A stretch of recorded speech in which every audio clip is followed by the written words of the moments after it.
नमस्कार, मैं हूं रंजीत झा। आज देश भर की नजर दो बड़ी खबरों पर टिकी रही। एक, सुप्रीम कोर्ट से बिल्किस बानो केस में जो फैसला आया, गुजरात सरकार के मुंह पर करारा तमाचा जैसा था।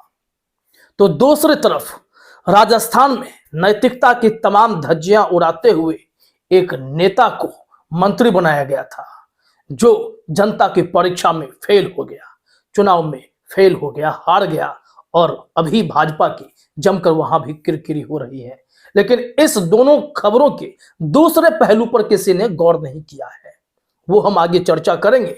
लेकिन जरा ध्यान दीजिए, जो खबरें आपके नजरों के सामने एकदम से निकल गई और आपने नोटिस नहीं किया, जिसका इंपैक्ट बहुत बड़ा हो सकता है, वो अभी हम आपको बताने जा रहे हैं। दरअसल सुप्रीम कोर्ट से एक और निर्णय आया है। सुप्रीम कोर्ट ने बॉम्बे हाई कोर्ट का एक फैसला पलटा है और चुनाव आयोग का साथ दिया है। चुनाव आयोग के साथ सुप्रीम कोर्ट खड़ा हो गया है।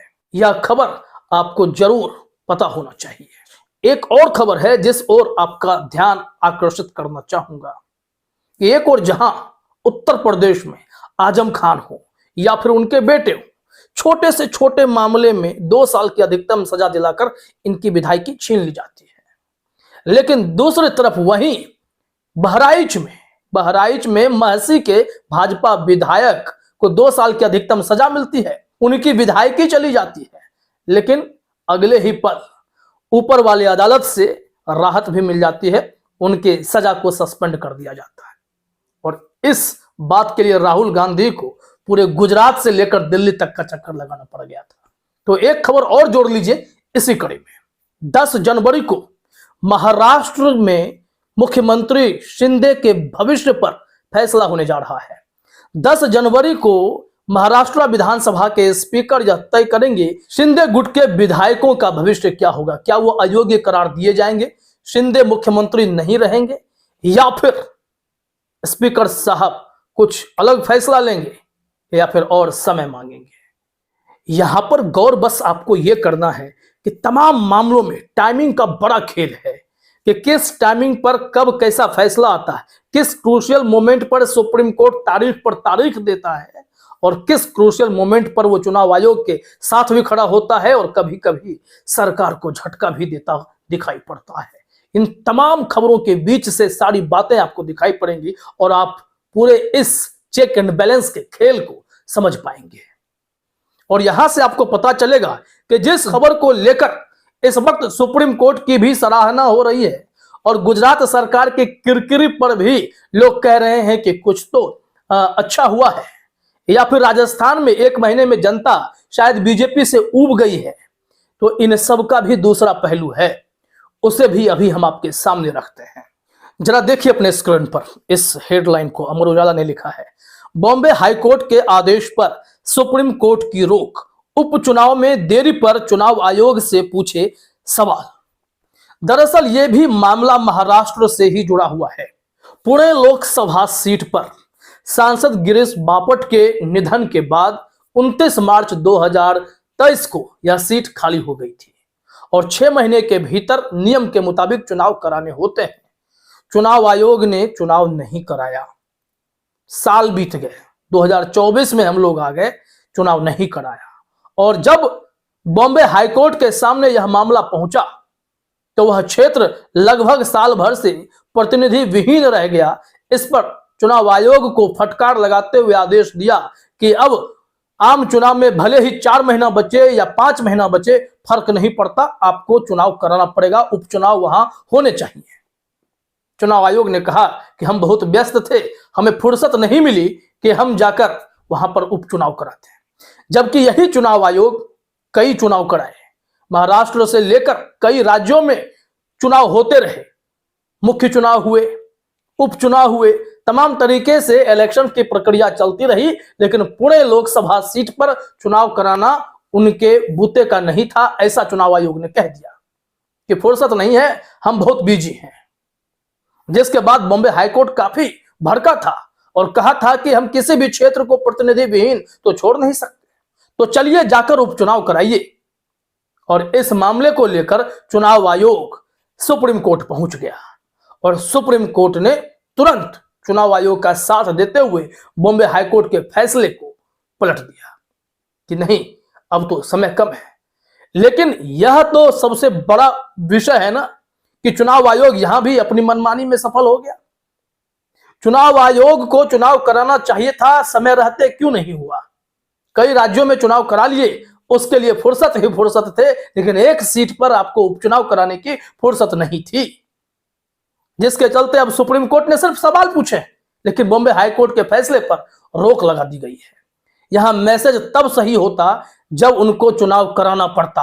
आपकी जिम्मेदारी ही इसलिए है, आप आयोग ही इसलिए बने हैं कि चुनाव कराएं, और नहीं कराएंगे तो किसके इशारे पर नहीं करा रहे हैं, जवाब तो देना पड़ेगा। और सुप्रीम कोर्ट ने इस मामले में ऐसा फैसला दिया जिसके बाद फिर से यह समझ में आने लगा है कि क्या सुप्रीम कोर्ट, चुनाव आयोग जैसी संस्थाएं दबाव में है कि भाई चुनाव आयोग के खिलाफ तो इस वक्त सुप्रीम कोर्ट भी नहीं जा रहा है। अगर सुप्रीम कोर्ट को फैसला करना भी होता तो महाराष्ट्र विधानसभा में जो भी उथल पुथल मची उसका फैसला भी कर लिया जाता, लेकिन वो सालों से प्रक्रिया लटकी रह गई और कोर्ट भी चाहकर कुछ नहीं कर सका। स्पीकर के पाले में गेंद डाल दी गई। उस वक्त भी चुनाव आयोग को बस फटकार पड़ी, लेकिन निर्णय नहीं आया, और अभी भी बस सवाल पूछ दिए गए, लेकिन बॉम्बे हाईकोर्ट के फैसले को पलट दिया गया है। क्यों? सवाल तो पूछे जाएंगे। अब यहां से जरा गौर कीजिए कि महाराष्ट्र में भी कुछ बड़ा होने वाला है 10 जनवरी को। इसको लेकर एक रिपोर्ट देखिए अपने स्क्रीन पर। दैनिक जागरण ने खबर प्रकाशित की है। महाराष्ट्र शिवसेना विधायकों की अयोग्यता पर 10 जनवरी को आएगा फैसला, निर्णय पर टिका है शिंदे सरकार का भविष्य। यहां लिखा हुआ है कि महाराष्ट्र विधानसभा अध्यक्ष राहुल नार्वेकर शिवसेना के 54 विधायकों की अयोग्यता पर 10 जनवरी को फैसला सुनाएंगे। इस फैसले पर मुख्यमंत्री एकनाथ शिंदे सरकार का भविष्य टिका है। साथ ही संवैधानिक कारणों से भी पूरे देश की निगाहें इस फैसले पर लगी हैं। जून 2022 में शिवसेना में पड़ी बड़ी फूट के बाद से यह मामला लंबित है। मामला 2022 से 2024 में पहुंचा है और 2024 के ही आखिर में आपको महाराष्ट्र में विधानसभा चुनाव भी देखने होंगे। हो सकता है कि यह लोकसभा के साथ भी करा लिए जाए, क्योंकि अगर शिंदे की कुर्सी जाती है सरकार को कुछ नहीं होगा, ये तो तय है। अगर अजित पवार भी मोर्चा संभाल लें तो सरकार तो उनकी बच जाएगी। लेकिन गौर कीजिए कि कितने बड़े सियासी संकट से महाराष्ट्र पूरे इस सत्र में गुजरता रहा, लेकिन सुप्रीम कोर्ट ने वहां भी कोई ठोस फैसला नहीं किया, जिसके चलते यह लंबा खिंचता रह गया। अब यहां से विवाद तो आप बस 10 तारीख का इंतजार कर लीजिए, जो भी निर्णय आ जाए। अब देखिए, ठीक ऐसा ही मामला जहां पर राहुल गांधी जैसे, आजम खान जैसे बड़े बड़े नेता जो अपने सांसदीय या विधायकी रद्द हो जाने के बाद अलग अलग अदालतों में चक्कर काट रहे होते हैं, उन्हें राहत नहीं मिलती है। लेकिन यहां भाजपा विधायक, बहराइच के महसी के भाजपा विधायक तुरंत राहत पाते हैं, जबकि वो एसडीएम को धमकी दे रहे थे, उनके साथ बदसलूकी बदतमीजी तक की थी। तो देख लिया आपने किस तरीके से आपको न्याय में अंतर दिखाई पड़ता है। लेकिन गौर कीजिएगा बिल्किस बानो के केस में भी जरा गौर कीजिए। 15 अगस्त 2022 को जब लाल किले की प्राचीर से प्रधानमंत्री नरेंद्र मोदी महिलाओं के सम्मान की बात कर रहे थे, तो ठीक उसी वक्त बिल्किस बानो के 11 गुनहगारों को, दरिंदों को बाहर निकाला गया जेल से। फूल माला से स्वागत हुआ, मिठाइयां बांटी गई। भाजपा के उस वक्त के विधायक ने कहा कि भाई वो तो संस्कारी ब्राह्मण हैं, उन्हें तो बाहर आना ही चाहिए था।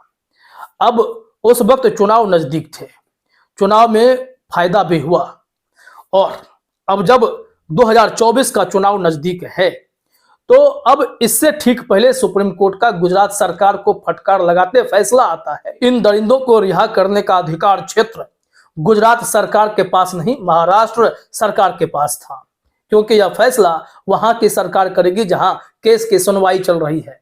क्योंकि घटना गुजरात में घटी, अपराध वहां हुआ, तो इससे गुजरात सरकार के क्षेत्र में यह मामला नहीं बनेगा। जहां सुनवाई होगी मामला वहीं बनेगा। और फिर इतनी बात कहने के लिए यहां सुप्रीम कोर्ट को भी साल लग गए। और फिर आप देख रहे हैं कि स्थिति क्या है। अब जाकर बिल्किस बानो के दोषियों को वापस जेल भेजा जाएगा, लेकिन उनके पास अभी भी विकल्प हैं। तब तक गुजरात चुनाव में जो ध्रुवीकरण की सियासत होती है, हिंदू मुसलमान वाली सियासत होती है, उसका फायदा उन्हें मिल चुका था भारतीय जनता पार्टी को। हिंदुत्व का वोट उन्हें वहां मिला और जिस तरीके से वो जीतते आए हैं, उस जीत पर भी मुहर लगती हुई दिखाई पड़ी। यहां से राजस्थान पर भी चलते चलते गौर फरमा लीजिए। राजस्थान में जिस तरीके से जीत हासिल हुई या मध्य प्रदेश में जिस तरीके से जीत हासिल हुई, विपक्ष ने आरोप लगाया कि सारा खेल ईवीएम का। ईवीएम पर ठीकरा फोड़ते हुए यह कहा गया कि चुनाव बैलेट पेपर से आने वाले समय में होने चाहिए। लेकिन अब बीजेपी के पास कहने को एक विकल्प है कि हमने मंत्री तो बनाया, लेकिन वो उम्मीदवार देखिए चुनाव में हार गया है। अगर ये ईवीएम का खेल होता तो अब तक हम यह बाजी भी जीत लेते, क्योंकि अब तो सरकार भी हमारी वहां पर है। तो छोटी सी हार से अगर बड़ी जीत मिलती है तो बीजेपी को ऐसा करने में क्या गुरेज हो सकता है, ऐसी भी चर्चाएं होने लगी हैं। तो इस तरीके से पूरे सिस्टम को अगर आप समझने की कोशिश करें तो चुनाव आयोग, सुप्रीम कोर्ट अभी भी उस क्रूशियल मोमेंट पर फैसला नहीं ले पाता है, या फिर सुप्रीम कोर्ट चुनाव आयोग को एक कड़ा संदेश दे सकता था, देश को एक मैसेज आता, वो मैसेज सामने से नहीं आता है। और जब जो बातें चाहे बिल्किस बानो से जुड़ी हुई हो, उस वक्त फैसला नहीं आता है क्रूशियल मोमेंट पर। जब गुजरात विधानसभा का चुनाव नजदीक होता है और ठीक कुछ वक्त पहले इन दोषियों को, गुनहगारों को बाहर निकाल दिया जाता है, उस वक्त अगर कोई ठोस फैसला हुआ होता तो गुजरात के जो स्थिति है चुनावी हार जीत की, वो भी कुछ और होती। महाराष्ट्र के मामले में अगर समय पर कोई फैसला आ गया होता तो महाराष्ट्र की सियासत में कुछ और बातें दिखाई पड़ती। इसके इतर जरा गौर कीजिएगा कि जो हमने कहा कि राहुल गांधी, आजम खान जैसे लोग अपनी सांसदीय विधायकी रद्द होने के बाद अदालतों के चक्कर लगा रहे होते हैं, तो काश ऐसे चक्कर ये भाजपा के विधायक भी लगाते, लेकिन ऐसा नहीं होता है। सब कुछ एकदम ठीक हो जाता है। तो यही फर्क है और इसी अंतर को समझना है कि कैसे यहां पर धूल झोंकने का भी खेल चल पड़ा है। फिलहाल इस वीडियो में इतना ही। आप सभी का हमसे जोड़ने के लिए बहुत बहुत धन्यवाद।